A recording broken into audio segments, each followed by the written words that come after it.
짧은 시간에 비행기가 이제 출발을 했죠. 불과 한 30분? 20분? 그 정도 이제 떠서 딱 하니까 기내 방송이 나오는 게 북한 상공을 벗어났다고 얘기를 하는 거예요. 그러니까 그때 있던 그 안에 탔던 사람들이 이제 거기서부터 환호하기 이제 자기네들 이제 안심한다 이거죠. 그전에는 북한 땅이 있었기 때문에 어떻게 될지 몰랐고 정말 이제 북한 땅 상공을 딱 벗어나서 이제 그 안도감을 가졌겠죠. 그 기분이라고 하는 거는 정말 이건 지옥에 갔다가 다시 그 환생해서 돌아온 기분이에요.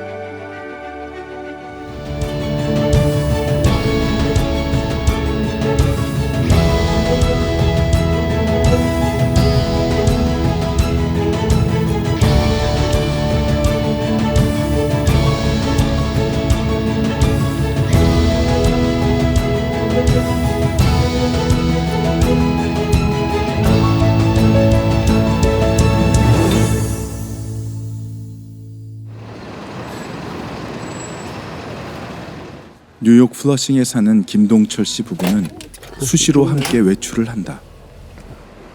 돌아온 지 2년이 다 되어 가지만 여전히 믿기지가 않는다. 북한에다 이렇게 오니까 완전히 여기는 뭐 다른 나라예요. 완전히 다른 나라구만. 이게 천국이지. 이게 사람 사는 곳이지 여기가. 그래 저렇게 먹을 게 많으니 얼마나 여기 아니, 천국이. 북한 같으면 저렇게 너무 다 도둑맞지. 다 도둑맞고 무겁지. 똑같은 일상의 풍경이 날마다 새로운 것은 20년 가까운 시간 동안 그 일상이 기적이었던 곳에서 살았기 때문이다. 김동철 씨는 80년대 미국으로 이민을 왔다. 신학교를 다녀 목사가 되었고 청소 사업으로 아메리칸 드림도 이루었다. 그리고 2000년 그는 중국으로 선교를 가기로 결심을 했다. 중국 종교부에서 정식으로 허가를 얻어 연길에 교회를 개척했다. 교인 수가 200에 이르자 그는 북한으로 눈을 돌렸다. 중국으로 식량을 구하러 나온 북한 사람들을 도와주던 것이 계기가 됐다. 중국하고 또 북한이 달라요. 생활체제가. 같은 공산국가고 사회주의 국가라 하더라도 그래도 중국은 나름대로 특색 있는 사회주의를 하는 데고 여기는 특색 있는 사회주의 하는 것이 아니라 완전히 잘못된 사회주의를 하고 있는 것이기 때문에 제가 이제 그러한 것을 좀 경험을 해보고 싶어서 결심을 하게 돼서 이제 간 것인데 사실 궁극적인 목적은 교회를 할 수 있겠는가? 내가 중국에서 성공한 것처럼 북한에도 내가 뭔가 중국처럼 노력을 하면 좀 그런 것이 어느 정도 되지 않겠나 아주 순진한 생각을 했죠. 오늘 제 생일이라며 내일이 중국인인 아내의 친척이 북한의 고위층과 연이 있어 부부는 어렵지 않게 북한에 정착을 했다.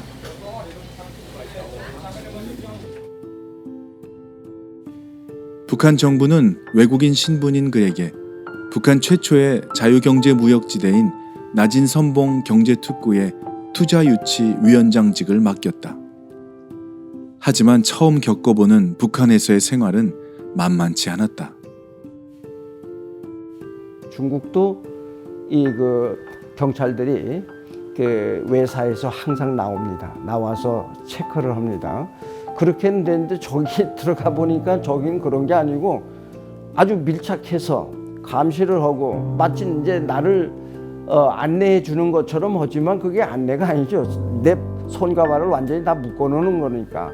이제 그렇게 이제 처음 해보니까 정말 이 체제에서 과연 내가 견뎌낼 수 있을 것인가에 대한 의구심을 품게 돼서 몇 번이고 망설였죠. 다시 돌아가고 싶어서. 한편으로는 부정적인 생각을 하면서도 한쪽으로는 이 사회를 조금 더 지켜보고 또 내가 좀 배우면 아무래도 이익이 있을 것 같다. 내 활동에.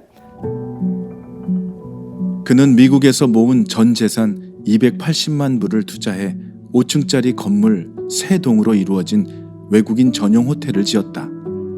거기에 무역업까지 하면서 사업가로 잘 나가던 어느 날 한국과 미국의 정보기관에서 그에게 접근을 해왔다.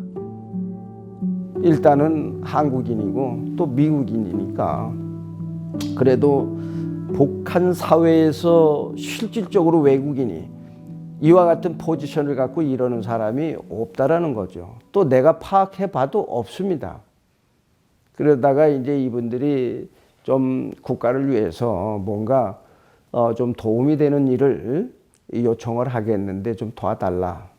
그래서 제가 이제 그분들의 요구에 따라서 다양한 그러한 그 첩보 활동을 했는데 그 중에서 가장 많이 한 것이 군사에 관련한 것인데 이제 과학자들 이 사람들의 그 실력 여부라든지 아니면 이 사람들이 실제로 어느 장소에서 무엇을 어떻게 하고 있는지 또 뭘 만들었다면은 과연 어디까지 왔는지 그리고 이게 얼만큼 있는지 뭐 이런 것들은 뭐 위성이나 이런 정찰 기구로서는 다 파악이 안 되기 때문에 그래서 이제 이 휴민트가 필요하게 된 거죠. 그때서부터는 이제 제 북한에서의 삶의 패턴이 조금씩 바뀌게 되는 겁니다. 그 이상하더라고요. 그전엔 몰랐을 땐 내 할 일만 하면 됐는데 벌써 그런 제안을 받으니까 이제 내가 보는 모든 관점은 달리 봐지는 거죠, 지금. 북한의 실상을 보다 깊숙이 알게 되면서 그는 안정된 직위를 이용해 또 다른 일들을 벌이기 시작했다. 자, 요거는 이제 일반 주민들이 살고 있는 집 안에 가서 그 제가 그 식량을 갖다 주고 그리고 거기에 앉아서 같이 우리 회사 직원들을 데리고 이제 기념사 거기서 찍은 거예요. 누구나 이게 어떻게 평범한 사람들 집에 외국인이 갈 수 있어요? 못 갑니다. 허락 없이는. 그러나 저는 뭐 허락이 없어도 내가 인서라면 다 갈 수 있는 거니까. 사업차 해외를 드나들며 식량과 구호물품, 의약물품들을 들여온 뒤 담당 기관에 보내는 대신 직접 일반 주민들에게 나눠준 것이다. 처음에는 다 저 협조국에다가 같이 이렇게 해가지고 해동포에다가 줘가지고 했는데 근데 우리 목사님 보니까 거기 시민들한테 하나도 안 가리고 쟤네 팔아먹고 또 쟤네 자식들 면목을 내서 다 논아주고 가니까 우리 목사님 그거 알고 이거는 아니다 하고 소리 직접 댕기면서 저와 같이 댕기면 차에다 싣고 댕기면 집집이 다녔지요. 그거 한 가지 제가 걱정했죠. 이건 아닌데 이러다가 붙들기면 신고 들어가면 북한은 그래서 저리 오래 사업도 못하고 그렇게 했는데 그래서 그걸 애를 걱정했어요. 부부가 살면서 겪은 북한은 차마 상상하기 힘든 일들이 다반사로 일어나는 곳이었다. 선봉 쪽으로 폭탄 같은 그 폭우가 쏟아져 가지고 산사태가 돼서 어마어마한 사람 죽었습니다. 집이 무너졌는데 집이 자기 어머니도 있고 할아버지도 있는데 그거는 관심이 없고 초상화를 몸에 안고 나온 것이 이제 그 이야기가 되는 바람에 걔는 갑자기 영웅이 돼버린 거예요. 이 사진이 어디 뭐 망가지거나 아니면 비에 젖거나 손실되면 안 되니까 그동안 뭐 쭉 살아왔지만은 저런 걸 처음 이렇게 내가 직접 내 눈으로 목격하고 봤을 때는 정말 그 자괴감도 그런 자괴감이 없어요. 내가 뭐 때문에 지금까지 와서 이 낮은 선봉을 위해서 이게 일을 해줬는가 하는 그런 생각이 들기도 하지만은 정말 인간으로서 분개하는 거 물론 그런 게 여러 번 있었지만은 그날처럼 분개해 본 적이 처음이다 이게. 어떻게 저럴 수가 있냐. 응? 자기 부모를 살려야지 초상화가 왜 필요하냐 이게.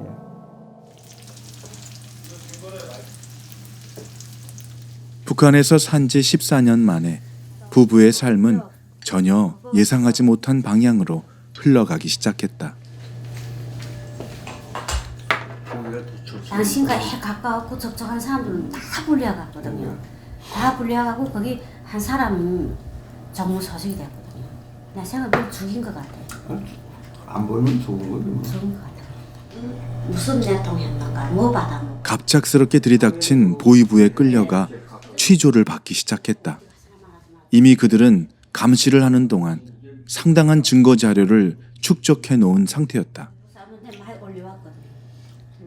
분명히 잘못된 건 분명하게 이제 알았는데 내가 이미 이렇게 된 거는 난 죽었다고 봐야 되는 거니까.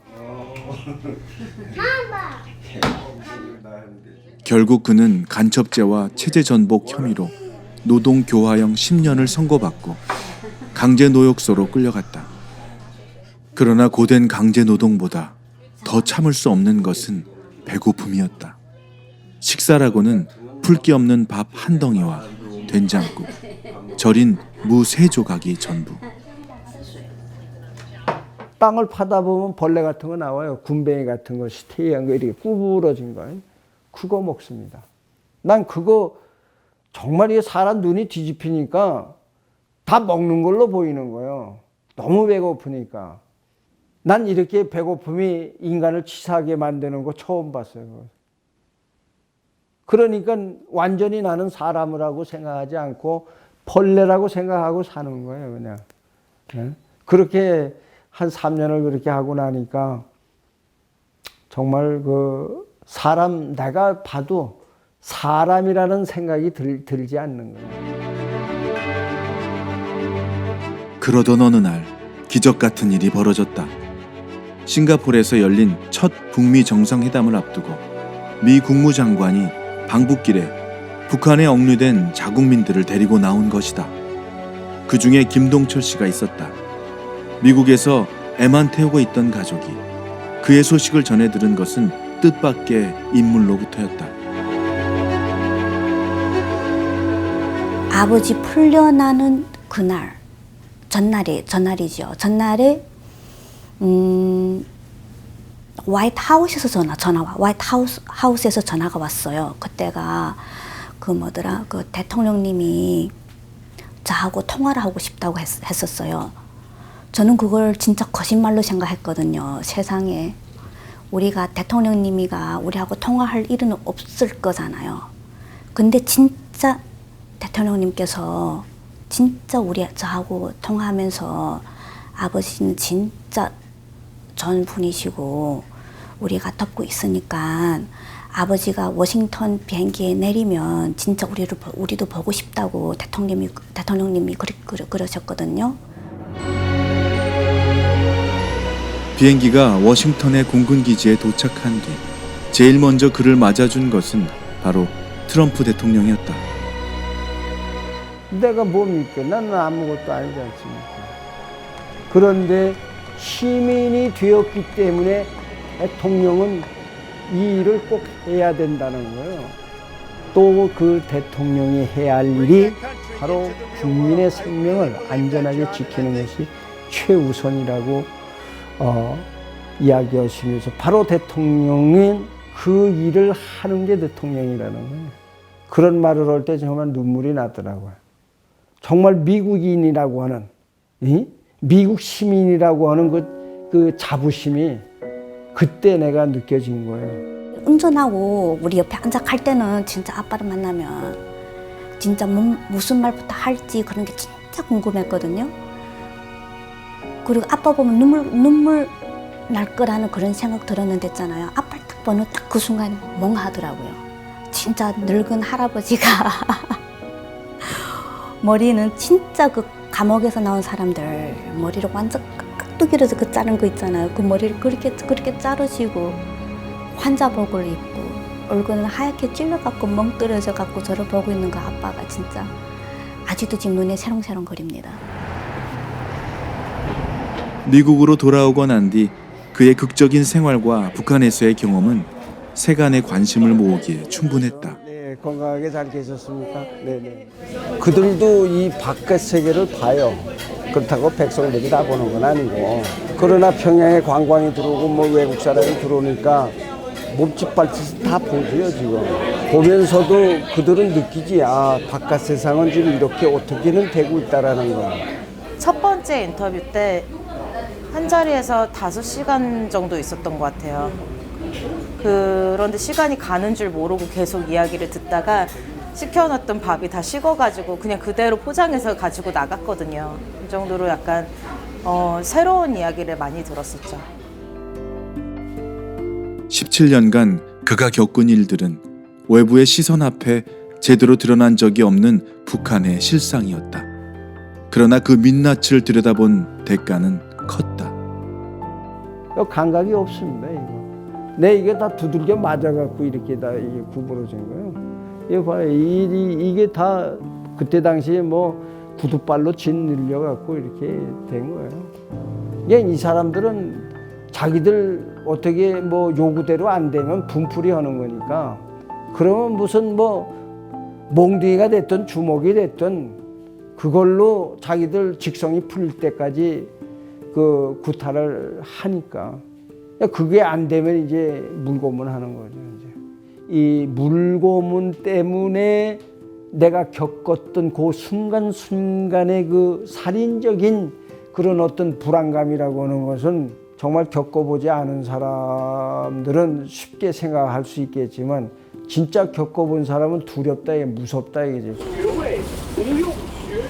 고문과 강제 노역의 후유증이 끝이 아니다. 두고두고 짊어져야 할 마음의 짐도 함께 얻었다. 나와 관계가 있든 없든 그 주민들, 인민들을 봤지 않냐 이 생각. 그래서 그것을 조금이라도 도와주기 위해서 이런 일도 하고 저런 일도 해왔는데, 결국은 내가 이렇게 그냥 허겁지겁 도망 나오듯이 팽개쳐놓고 도망 나온 그 자체가 너무도 안타깝고 괴롭다 이 말이죠. 저걸 더 도와줄 수도 있었는데 지금은 못 도와주니까, 결국은 저 사람들을 사지에 몰아놓고 나만 살아 돌아온 것 같은 죄스러움이 있다는 거죠. 요즘 새롭게 시작한 것들 중에는 유튜브 방송도 있다. 탈북자. 오케이. 레디 큐. 김동철 목사입니다. 안녕하십니까? 인사가 먼저 하시고 그 다음에 네. 본인 소개 하겠습니다. 네. 다시 레디 큐. 안녕하십니까? 김동철 목사입니다. 저는 북한에서 17년간 생활하고, 우리 한번 이 문제를 가지고 한번 생각해 봅시다. 북한에서 최장기간 억류 생활을 하다 3년 만에 가족의 품으로 돌아온 김동철 씨. 이제 그는 숨겨진 그 땅의 이야기들을 보다 많은 사람들과 나누려고 한다. 그것이 기적처럼 되찾은 자유의 힘을 가장 자유답게 쓰는 일이기 때문이다. 제가 석방이 되어가지고 지금 체제는 상당히 단단하게 보입니다. 그러나 절대로 단단하지 않다라는 겁니다. 저기는 이미 권력자가 하나잖아요. 이 하나만을 바라보고 가고 있죠. 그러면 겉에서 볼 때는 대단히 단단하게 보이지만 그렇지 않다. 속은 이미 다 모래알이다 이 말이죠. 다만 어떤 권력이 없고 기회가 없고 총칼이 없기 때문에 그냥 저렇게 끌려가는 것이지, 저 한 사람 한 사람들을 보면은 저 사람들은 반드시 모래알로 흩어지게 말아버립니다. 정말 최선을 다해서 옳은 것, 정말 이 바깥 사람들이 아직 북한에 대해서 보지 못하고 있는 것, 이 실상과 실체를 얘기해 주고 싶다. 다시 말하면 증언해 주고 싶다는 거죠.